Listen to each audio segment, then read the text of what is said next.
Está no ar, o tema é Direito. Este é um programa do curso de Direito da Universidade Franciscana. Você sabia que pode auxiliar na construção e elaboração das pautas desse programa? Envie e-mail com sugestões de temas, de convidados para direito@ufn.edu.br, que na medida do possível nós atenderemos a sua solicitação. Meu convidado de hoje, com muita satisfação, recebo o professor Bruno Seligman de Menezes, professor do curso de Direito da Universidade Franciscana. Seja bem-vindo, professor. Obrigado, professor Cristiano. Sempre é uma satisfação retornar ao programa para a gente poder discutir temas que são atuais e importantes na questão da relação do direito com a nossa sociedade. Professor, o senhor é advogado criminalista há alguns anos já, e o direito penal, o direito criminal, é um direito que obviamente seduz muito os nossos alunos. Nós ouvimos dos alunos um interesse bastante considerável pela área penal, e eu queria te ouvir, por que você acha que isso acontece? Muito bem, eu acho que é uma importante pergunta. Eu sempre discuto isso com os alunos na nossa disciplina de introdução à ciência e ao direito penal, lá no segundo semestre. Eu acredito que o tema do crime, do fenômeno criminoso, ele é um dos temas que está mais próximo de todos nós, especialmente antes de ingressar na faculdade de Direito. Um crime como esses crimes que repercutem de forma muito intensa na mídia, como recentemente o caso do menino Henri no Rio de Janeiro, ou nós podemos voltar a tantos outros, o caso do menino Bernardo, o caso da Isabela Nardoni, o caso Richthofen. Então, isso faz com que até o leigo ele se intere sobre esses assuntos e comece a pesquisar um pouco mais. E não raras vezes a gente vê o leigo discutindo questões técnicas de direito, como, por exemplo, o dolo eventual ou a qualificadora do recurso que dificultou a defesa da vítima e por aí vai. Então, eu acredito que justamente por isso, por ser um dos principais pontos que não exigem uma pré-compreensão jurídica sobre o tema, o leigo vai se interessando e vai buscando conhecer um pouco mais. A outra razão é que pode parecer um pouco esquisito isso que eu vou falar, mas o crime fascina. Existe um certo romantismo no crime. Não por acaso que as grandes obras literárias, os grandes filmes, eles tratam de algum grande mistério envolvendo um crime. Então, isso faz parte da nossa sociedade, isso faz parte da nossa vida. E o aluno ingressa querendo entender juridicamente aquilo que ele leu num grande clássico da literatura, ou que ele viu um filme que teve uma repercussão muito grande, ou que ganhou um Oscar, por exemplo. Muitas vezes isso faz até que o aluno se decepcione um pouco no início do curso, porque a gente não pode ficar discutindo casos. Os casos servem para ilustrar, mas nós temos uma teoria, que é uma teoria que vem se consolidando há 200 anos para explicar o fenômeno do crime e as consequências jurídicas do crime, que é a pena. Agora, isso que o senhor está nos dizendo aqui não deixa de demonstrar que o direito penal, ele é um direito, em alguma medida, bastante democrático, porque ele faz parte da vida das pessoas. E claro que tem o privilégio aquele que pode estudar sobre isso e se debruçar sobre as inúmeras obras escritas sobre isso.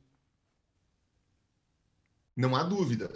Sobre esse aspecto, eu concordo integralmente. O direito penal, ele é, talvez, dos ramos do direito, aquele que mais facilmente transite na nossa sociedade. Dificilmente a gente vai ver pessoas que não sejam da área do direito discutindo sobre alíquotas de incidência tributária ou discutindo sobre regras específicas da sucessão lá no direito sucessório ou de uma partilha de bens. Agora, no âmbito do direito penal, isso alcança praticamente a todos. Mas eu também considero que dizer que o direito penal é democrático sobre esse aspecto, não há dúvida alguma. Agora, com relação à sua outra face, nós costumamos dizer que o direito penal ele não é nada democrático. Nós sabemos, e o senso comum também nos leva a essa conclusão, que o direito penal ele é muito rigoroso com uns e pouco rigoroso com outros. E isso, as próprias teorias, essas mesmo que eu disse que o aluno muitas vezes se desestimula de ter que estudá-las logo no início, porque ele não está vendo aquela prática exuberante que ele imaginava, mas essas teorias, elas explicam justamente esse caráter pouco democrático do sistema penal. nós temos um sistema penal que ele é desigual, que ele é elitista, que ele é racista, e isso é demonstrado por números quando a gente vê quem é que nós encarceramos na nossa sociedade.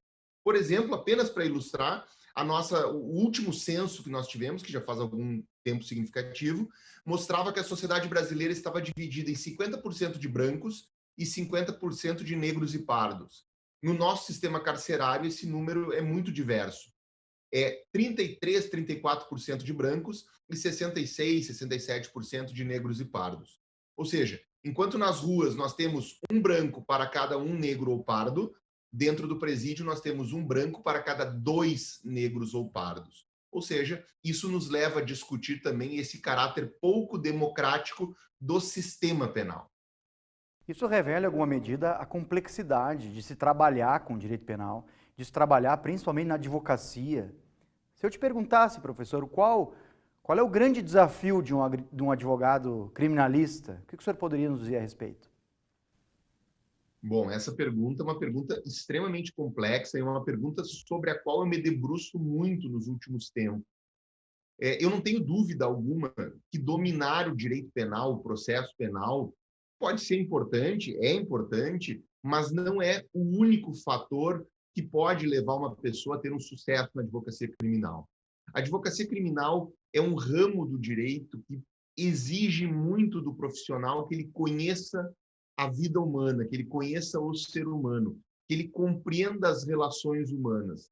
Muitas vezes o Código Penal diz que matar alguém é tirar a vida de alguém tão somente, mas nós precisamos entender as interações, as relações que levaram até aquilo, porque nós podemos estar diante de uma situação que seja justificada, de uma situação que seja compreendida com uma diminuição de pena, e por aí vai.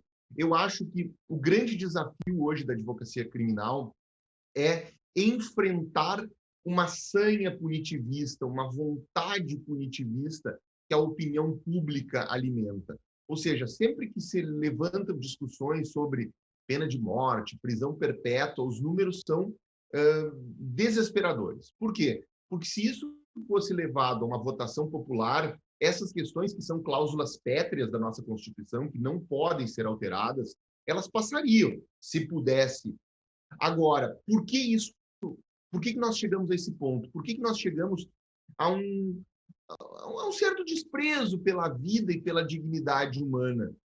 Todo mundo já escutou aquela frase, bandido bom é bandido morto. Por que nós chegamos nisso? Eu não tenho dúvida que nós chegamos nisso por uma grande crise social que o país vive.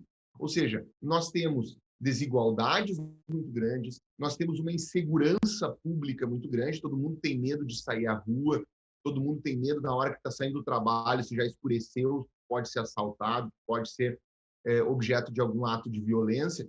Ou seja, essas questões elas acabam desaguando no sistema penal. O sistema penal ele funciona, sempre funcionou, e se nós formos olhar os números de encarceramento, é muito fácil ver que o sistema penal está produzindo preso.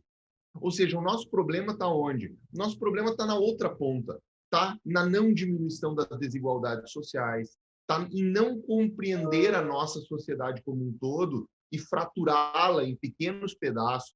E isso acaba desaguando lá no sistema penal que a sociedade cobra resultado dele. Então, a gente costuma dizer isso em matéria penal, que nós vivemos um populismo punitivo. Nós temos leis penais criminalizantes cada vez em maior quantidade, nós temos um sistema penal que produz resultados, ou seja, produz condenações, mas isso não nos produz aquele sentimento que a gente desejaria, que é um sentimento de pacificação, que é um sentimento de segurança social, jurídica. Ou seja, nós estamos talvez enxugando gelo, é uma expressão muito comum de se utilizar, mas também é muito possível que nós estejamos trabalhando apenas para dar um resultado simbólico e não resultado efetivo. Professor, até que ponto esses elementos todos, e perceba que alguns deles estão muito relacionados a subjetividades, até que ponto esses elementos todos comprometem o caráter científico do direito penal, na sua opinião? O sistema penal como um todo, nós costumamos dizer que ele está estruturado sobre 3 pilares básicos. Um pilar é a dogmática, que contempla aquilo que nós chamamos basicamente de direito penal e processo penal. Ou seja, o Código Penal, a lei, a norma. Tradicionalmente, no ensino jurídico brasileiro, esse pilar ele sempre teve um protagonismo muito grande. Ou seja, os alunos, os estudantes, eles sempre foram preparados para estudar e aplicar a norma. Só que nós temos outros 2 pilares extremamente importantes. Um deles é a política criminal, é pensar o que vai ser feito do sistema penal daqui para frente. Ou seja, a questão de drogas, ela está funcionando ou ela não está funcionando? Ela precisa ser mudada? A questão dos crimes hediondos, funciona ou não funciona? Precisa ser mudada? E por aí vai. Ou seja, isso precisa ser pensado a partir de números. E quem vai nos dar esses números, quem vai nos dar esses dados, é a criminologia, que vai estudar o fenômeno do crime, vai estudar o agente que praticou o crime, vai estudar quem sofre o crime, que isso é muito importante também, e vai oferecer subsídios para isso. Se nós ficarmos apenas na dogmática, apenas na norma, eu tenho certeza que nós estaremos, de uma forma muito séria, comprometendo o caráter científico do direito. Agora, se nós, e isso nós fazemos no âmbito do curso de Direito da Universidade Franciscana, se nós compreendermos o sistema penal em sua complexidade, se nós discutirmos que a norma, ela é fria, eu pego a norma e eu posso aplicar para 100 casos e nem assim eu vou conseguir chegar a uma ideia de justiça. Eu preciso compreender o sistema em suas contradições, e o sistema é cheio de contradições. Quando eu digo que o sistema ele é racista, porque ele prende 2 vezes mais negros e pobres do que, negros e pardos do que brancos, eu não estou dizendo com isso que os juízes do fórum são racistas, que os promotores do Ministério Público são racistas ou que os policiais que estão na rua são racistas. Eu estou dizendo que o sistema como um todo, ele se volta a encarcerar um determinado grupo, porque convém, e não convém, volto a dizer, não convém ao policial que está na rua, convém desde a elaboração da lei. Eu dou um exemplo. Se uma pessoa furtar uma bicicleta, por exemplo, avaliada em R$2.000, e passados 10 dias, ela se arrepender e quiser devolver o dinheiro dessa bicicleta, ela no máximo terá uma redução de pena, que nós chamamos isso de um arrependimento posterior. Agora, se um grande empresário sonegar R$10 milhões e estiver sendo investigado, e mais, estiver até sendo processado já, mas ele for até a Receita Federal e fizer um parcelamento desse valor e começar a pagar mensalmente esse valor, esse processo dele fica suspenso e depois que ele terminar de pagar a última parcela, o processo é encerrado. Ou seja, isso é uma culpa de uma disfunção do sistema, mas que foi criado lá no âmbito legislativo, foi criado lá no Congresso. Então, nós precisamos compreender nesse nível de complexidade para que aí sim nós possamos manter o caráter científico do direito, mesmo com as suas deficiências. E aí compreendê-lo e tentar transformar, porque, ao fim e ao cabo, esse aluno que chega na introdução à ciência e ao direito penal no 2º semestre, ele vai ser daqui a 5, 6, 7 anos os promotores, os delegados, os juízes que estarão aplicando o direito penal na nossa sociedade. Professor, lamentavelmente nosso tempo acabou, mas tenho certeza que quem teve a oportunidade de lhe ouvir falando está muito satisfeito. Eu queria lhe agradecer pelo aceito do convite, as portas do estúdio aqui sempre abertas ao colega. Muito obrigado, professor Cristiano. Eu já disse isso em outras oportunidades, eu faço questão sempre de dizer publicamente, é uma alegria imensa pertencer ao corpo docente da instituição na qual eu me formei. Eu sou egresso da 3ª turma do curso de Direito do então Centro Universitário Franciscano, hoje Universidade Franciscana, e poder lecionar, mudar de lado naquelas salas de aula que eu frequentei por 5 anos, é algo que diariamente me honra e me emociona muito. Muito obrigado pelo convite e até uma próxima. Nós é que agradecemos. E agradecemos a você também pela audiência. Fique ligado nos próximos programas da TV da Universidade Franciscana. Até a próxima!